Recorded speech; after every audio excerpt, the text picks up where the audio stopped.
La carenza di medici è uno dei temi principali della sanità veneta. La pediatria di Campo San Piero è una delle strutture in cui questa mancanza pesa di più in tutta la regione. Quello dell'Alta Padovana, però, con le sue 1300 nascite all'anno, è il centro di riferimento per un'area molto vasta.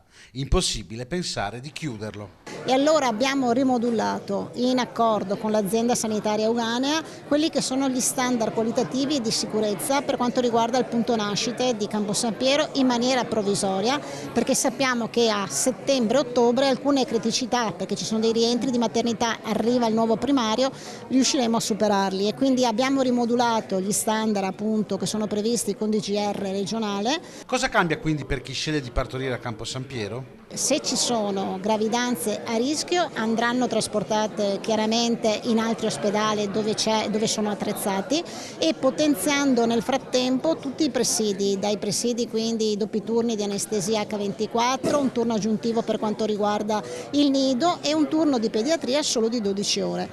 Il punto nascite non chiude e si aspetta ora il nuovo primario. Faccio presente che dal 1° ottobre entra in servizio il primario che io ho nominato a seguito di concorso della pediatria di Campo San Piero, che è un valentissimo pediatra neonatologo e che dal 1° di ottobre prenderà servizio a Campo San Piero. I sindaci del territorio, sollevati per l'arrivo del nuovo primario, auspicano però che questa sia una fase temporanea.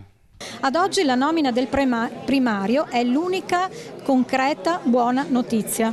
Il resto sono tamponamenti, quindi il punto nascite rimane aperto, però è declassato. Avevo fatto il possibile perché questo non avvenisse, mi auguro che sia veramente una cosa temporanea.